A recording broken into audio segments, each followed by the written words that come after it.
Good morning and welcome to Red Victory Monday in Kansas City. So if you watched the game last night, you can understand why I'm so excited for this morning. As a lifelong Chiefs fan, this run that we've had lately is bonkers. Like the fact that we have won a second Super Bowl in just a few years is crazy to me.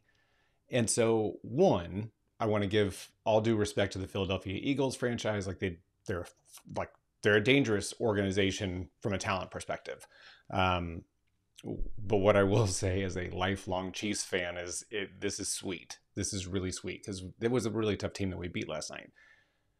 But what struck me at the end of the night, and some of the content leading up to the Super Bowl as well, was the talk around culture. And there was one graphic that came out that showed like the starting lineups or for both teams and who had been drafted and who had come over via free agency or trades. And the Eagles, all due respect to them, had mostly all draft picks, people that they had chosen to come to the organization. And with the Chiefs, it was different. Yes, we have some great draft picks, we have some great rookies, but there were a lot of people that had chosen to come over via free agency. And it got me thinking, and watching some of the players celebrate last night. I mean, they're all finding this joy in the moment, right? It's surreal. The confetti's falling. The faces that struck me the most were the ones of the players that had chosen to come over to the Chiefs voluntarily. People that maybe had not had a chance to win a Super Bowl somewhere else, or had been with a different organization for a few years and they just weren't finding the success that they wanted. So I want to talk about a couple of different things as far as culture goes, because it struck me like if sports organizations can do this, why can't companies? Why can't companies, firms, professional services organizations create the same culture where people want to come? They want to join your organization. They want to voluntarily sign up, and they're seeking you out to do that. And now I want to take a quick second to recognize the fact that the Chiefs weren't always like this. We've had some great people join our organization via free agency. But, thinking back to like the 90s and early 2000s, a lot of them were maybe end of the road players that just wanted a couple of final paychecks. We weren't a very competitive team. But in the last 8 years, we have become one of the most well-known cultures within the NFL. And I want to talk about a few things that make that different. One, leadership. From the top down in the organization, our leadership is outstanding. And so when you think about an organization that has sound leadership, that doesn't tolerate bad behavior, that moves on from past cultures to start a new one, to really establish that winning, cohesive culture, is your organization doing that? Or are you talking about it? Because a lot of people will say, well, we've got this great culture and we've got this great leadership. But then when you peel back the numbers or you look behind the curtain, that may not be the case. You may have higher turnover than you want. You may not have the success with internal projects that you want. And that's a leadership thing. So think about and really turn the lens internally to see, what are you doing to create a really positive, engaged, winning culture? And how are you turning that around? Because I will also say that, our success has not been a cakewalk. When the first couple of years when we were really turning heads and going to the AFC Championship, all of a sudden people are like, hey, pay attention to the Chiefs. And then it became a situation where we had a target on our back because we were seen as one of the best organizations in the NFL. What is your company doing in that sense? Are you establishing that culture that people are like, oh, wait, we got to start paying attention to them? Maybe your competitive, can't even talk, I'm so tired because of the game. Your competition has people that are leaving their shop to come to yours. And so, because you're building that positive culture. So what are you doing to create that? And what are you doing to market that? And how are your people talking about that? Because don't think for one second that these players aren't recruiting other players or talking to other players in the offseason about the culture, about the success factor, about the vibe in the locker room, about the vibe in the organization. Your employees are doing the same thing. When you think about recruiting, it's not just HR, it's not just a LinkedIn post, It's the conversations that are going on a daily basis. So are you creating the culture of leadership and success to have that happen? Because that is a very, very powerful thing. Referrals are, what, in my mind, my humble opinion, 100% the most valuable source of recruiting and success and sales that you could possibly have. So the other part of this, so, leadership is big, culture is big, talent.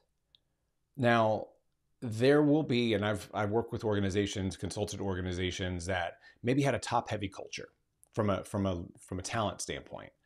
Maybe they had people that, some people were hogging the wealth, or they were the ones that were routing all of the deals through them, but they weren't sharing the success. They weren't setting other people up for success.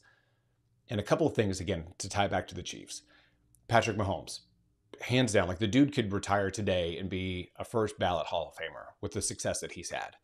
But what's often not talked about enough is the fact that when he was drafted by the Chiefs, he sat the whole first year and learned from Andy Reid, some of the coaches on the staff, and most importantly, Alex Smith, who in my mind is one of the best leaders in the history of the NFL, one of the most resilient individuals I've ever heard.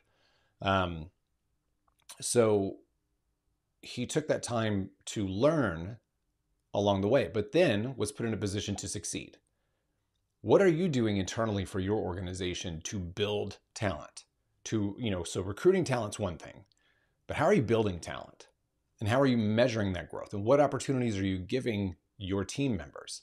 And also, how are you engaging them to find out what they need? Because a lot of times organizations will say, here is our, my mic stands in the way, here is our learning and development curriculum. Go learn, and then you'll be successful. But that can't be a one-size-fits-all approach to things. You can't apply the same thing to every individual. Somebody may need some specific help on a specific topic, whether it's presentation skills or communication or lead generation, whatever that is. And maybe that's part of your curriculum, maybe it's not. So is there a subjective piece to your development culture that you're introducing so that, I may have different needs than the next person and the next person and the next person? Yes, there may be a core to that, but what are you doing to offer subjective individual training? What opportunities are you giving them? Because there's not a single player on that team that has the same need or the same developmental need. And so what are you doing to engage your organization the same way? But then also what I think is massive here, and it's evident with the Chiefs, and I totally forgot to look this number up right before I went live.